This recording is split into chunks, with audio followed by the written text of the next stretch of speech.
ఒకరోజు నంది శివయ్య దగ్గరికి వెళ్లి ఈ సృష్టిలో మీకు ఎవరంటే ఎక్కువ ఇష్టమని అడిగాడు.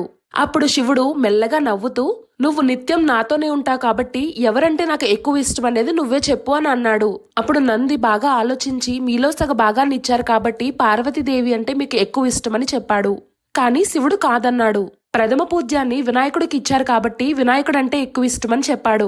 కానీ శివుడు కాదన్నాడు. కార్తికేయుడు జ్ఞాన గురువు కాబట్టి కార్తికేయుడంటే ఎక్కువ ఇష్టమని చెప్పాడు. కానీ శివుడు కాదన్నాడు. అప్పుడు నంది బాగా ఆలోచించి, సృష్టిలో అన్ని జీవుల పాపాలని కడిగి కాపాడే గంగను నెత్తిమీద పెట్టుకున్నావు కాబట్టి గంగ అంటే ఎక్కువ ఇష్టమని చెప్పాడు. కానీ శివుడు కాదన్నాడు.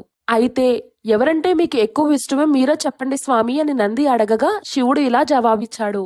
ఎవరైతే వాళ్ళ కష్టాల్లోనూ సుఖాల్లోనూ నన్ను తలుచుకుంటూ ఉంటారో, వాళ్ళ భారాలన్నీ నాపై ఉంచి నువ్వే దిక్కు స్వామి అని నన్ను నమ్ముతారో అలాంటి భక్తులంటే నాకు చాలా ఇష్టమని శివుడు నందితో చెప్పాడు. అందరూ చెప్పండి.